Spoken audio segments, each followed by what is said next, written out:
Okay, I'm gonna make a guess. You're sitting in front of your computer, you're bored as fuck, and you wanna play some BeamNG Drive, but at the same time, you don't. That Euro Truck Simulator icon looks so sexy.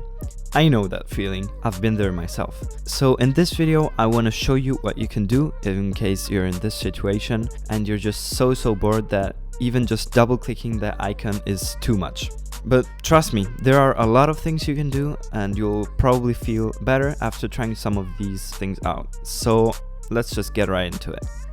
First up, we have exploring, and this may sound predictable, but I am 99% sure that you haven't played with a certain map for a very long time, if ever. Me, for example, I pretty much never spawn in Jungle Rock Island or Small Island, but if I think back, I've never tried them out properly. So yes, think outside the box and get to playing different maps and explore as much as possible, because I am sure that you haven't seen many parts of the game. So just click on that Jungle Rock Island icon and spawn in a random place, for example this one, and trust me, you will definitely enjoy that. Look at this beautiful scenery with all these trees. Of course, you will need to have a beefy computer to render all of these, but yeah, just get to playing maps you haven't tried. And that brings me on to the second thing to do if you're bored in BeamNG, and that will be scenarios. So this may not apply to you, but I noticed that I play in free roam like 90% of times. And that has brought me to neglect scenarios, which by the way have improved a lot in the latest updates, other than having like tripled from the last time I checked them out. There are a lot of different ones, and some may even inspire you to do even more things in BeamNG. For example, set up police chases, for example taking treasure, or super speed, or maybe even races, or just developing new skills in general, for example drifting or driving off-road, or maybe even try to score the fastest time around the track if you're into that kind of stuff. So yeah, scenarios are a crucial thing. If you're bored in BeamNG, definitely check them out. There are a lot of different ones and you can even download them from the repository, so yeah, check them out. And you can also combine these two things to do when you're bored in the game. And so you can just explore the game with different cars, and that's also a big part of exploring.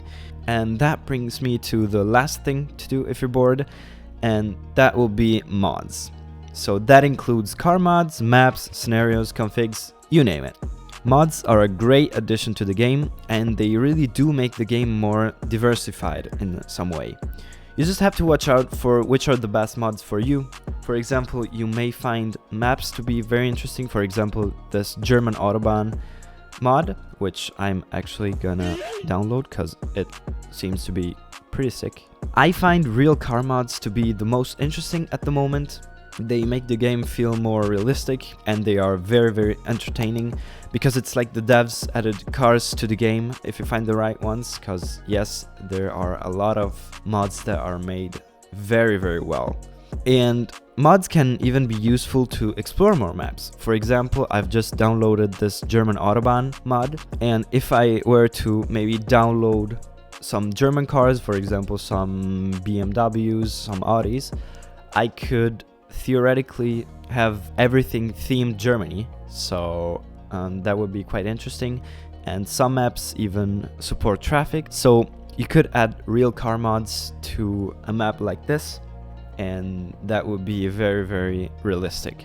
So yeah, those are some things you can do if you're bored, or you think you've played everything you can play in BeamNG and you think there's nothing else you can do.